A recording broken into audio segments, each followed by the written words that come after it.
Airport, port, road, rail, bridges, ये सभी infrastructure के ही कुछ उदाहरण हैं जिसके बिना आज देश की अर्थव्यवस्था को गति मिलना लगभग असंभव है। यही वजह रही है कि पिछले एक दशक में इंफ्रास्ट्रक्चर के विकास पर मोदी सरकार ने इस फिस्कल ईयर 2024-25 में सबसे ज्यादा 11 लाख करोड़ से ज्यादा का कैपेक्स यानी कैपिटल एक्सपेंडिचर अनाउंस किया है, जो 2014 के मुकाबले लगभग 2 गुना है। और आने वाले समय में infrastructure per year on year capex के 15% के दर से ग्रो करने का अनुमान लगाया जा रहा है। एक्सपर्ट्स ये भी मानते हैं कि इंडिया कभी भी बुनियादी ढांचे यानी इंफ्रास्ट्रक्चर के बिना विकसित नहीं बन सकता है। जब आने वाले समय में इंडिया दुनिया की तीसरी सबसे बड़ी अर्थव्यवस्था बनेगा तो जाहिर है कि इंफ्रास्ट्रक्चर थीम से जुड़ी कंपनियों में और भी तेज ग्रोथ देखने को मिलेगी। इसी थीम से जुड़े Aditya Birla sun life BSE India infrastructure index fund का एनएफओ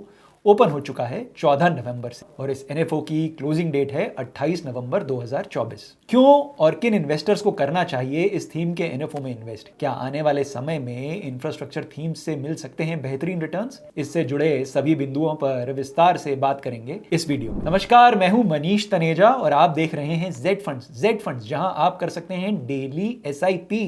जी हां, जब हम कमाते रोज हैं, खर्चते रोज हैं, बचाते रोज हैं, तो क्यों ना रोज निवेश करें। आज ही जेड फंड्स ऐप डाउनलोड करें और शुरू करें डेली एसआईपी के माध्यम से अपनी म्यूचुअल फंड्स में इन्वेस्टमेंट्स की जर्नी को। जेड फंड्स, जहां हैं आपकी इन्वेस्टमेंट्स सही और आसान। आइए अब आते हैं वीडियो के टॉपिक पर, और सबसे पहले आपको बताते हैं कि देश में इंफ्रास्ट्रक्चर सेक्टर को बढ़ावा देने के लिए मोदी सरकार ने पिछले एक दशक में कौन कौन से इनिशिएटिव्स लिए हैं। सबसे पहला इनिशिएटिव है पीएम गति शक्ति नेशनल मास्टर प्लान। देश में इंफ्रास्ट्रक्चर को डेवलप करने के लिए ये एक डिजिटल प्लेटफॉर्म है। इसके जरिए विभिन्न मंत्रालयों और विभागों के बीच तालमेल स्थापित किया जाता है। इस प्लेटफॉर्म पर सभी मंत्रालयों और विभागों के डेटा को एक साथ इकट्ठा किया जाता है। इससे योजनाओं को बनाने और उनको प्रभावी ढंग से लागू करने की सुविधा मिलती है। दूसरा इनिशिएटिव है नेशनल इंफ्रास्ट्रक्चर पाइपलाइन। इसकी शुरुआत भारत के प्रधानमंत्री नरेंद्र मोदी ने वर्ष 2019 के स्वतंत्रता दिवस के भाषण में की थी, जिसका मकसद है देश में वर्ल्ड क्लास इंफ्रास्ट्रक्चर डेवलप करना। वर्तमान में ग्रीनफील्ड और ब्राउनफील्ड इन्वेस्टमेंट्स के लिए 18 स्टेट्स में 23 सेक्टर्स को सेलेक्ट किया गया है। तीसरा इनिशिएटिव है नेशनल लॉजिस्टिक्स पॉलिसी। भारत में अन्य विकसित अर्थव्यवस्थाओं की तुलना में लॉजिस्टिक्स लागत ज्यादा है। इस पॉलिसी की मदद से लॉजिस्टिक्स लागत को कम करने का प्रयास किया जाएगा। इस नीति का उद्देश्य लागतों में कटौती करना है, जो वर्तमान में जीडीपी का लगभग 14 से 15% है। वर्ष 2030 तक 8% करने का लक्ष्य लिया गया है। साथ ही एग्रीकल्चर, कंज्यूमर गुड्स और इलेक्ट्रॉनिक्स के सेक्टर्स में इन्वेंट्री प्रिडिक्टेबिलिटी को इंप्रूव करके कॉम्पिटिटिवनेस को इनहैंस करना इस पॉलिसी में शामिल है। चौथा इनिशिएटिव है भारतमाला और सागरमाला प्रोजेक्ट्स। भारतमाला सड़क परिवहन राजमार्ग मंत्रालय के तहत शुरू की गई परियोजना है, जिसका मकसद है देश में रोड नेटवर्क का डेवलपमेंट करना।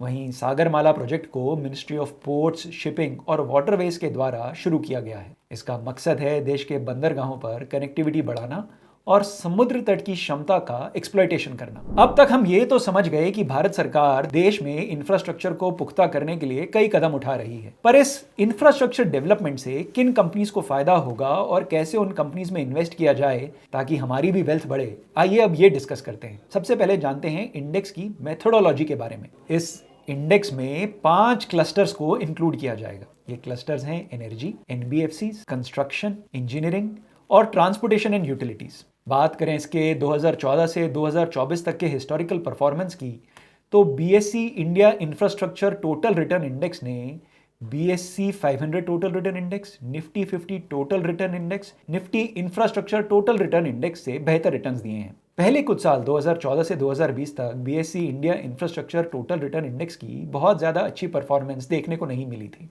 कोविड के बाद भी इस इंडेक्स में स्लो ग्रोथ हुई थी, लेकिन 2024 में सडन जंप देखने को मिला है। BSc India infrastructure total return index ने 2014 सितंबर से 2024 तक करीबन 18% का सीएजीआर सालाना रिटर्न दिया है। बात करें इस इंडेक्स की कंपनीज और सेक्टर्स की, तो इस इंडेक्स में आप लार्ज कैप, मिड कैप और स्मॉल कैप की कंपनीज पाएंगे। इस इंडेक्स में आप L&T, NTPC, power grid, ONGC, Adani port समेत देश की अन्य इंफ्रास्ट्रक्चर से जुड़ी दिग्गज कंपनियां भी पाएंगे। सेक्टर्स में यूटिलिटीज में 31% एक्सपोजर है, कंस्ट्रक्शन और इंजीनियरिंग में 30% एक्सपोजर है, ट्रांसपोर्ट में 16%, एनर्जी में 13% और एनबीएफसीज में इस इंडेक्स में 10% की वेटेज है। तो ये तो बात हुई इंफ्रास्ट्रक्चर की और इंफ्रास्ट्रक्चर स्टॉक्स की। अब आइए बात करते हैं क्यों किया जाए एक इंफ्रास्ट्रक्चर इंडेक्स फंड में इन्वेस्ट। ये फंड इंफ्रास्ट्रक्चर थीम का पहला इंडेक्स फंड है। इस फंड में इन्वेस्ट करने का दूसरा कारण है यूनिक इंडेक्स प्रोपोजिशन, जो मोमेंटम और वेट एलोकेशन को इनेबल और कंट्रोल कर। इसके अलावा स्ट्रक्चरल डाइवर्सिफिकेशन में एलोकेशन के लिए 5 क्लस्टर्स उपलब्ध करवाता है ये इंडेक्स फंड।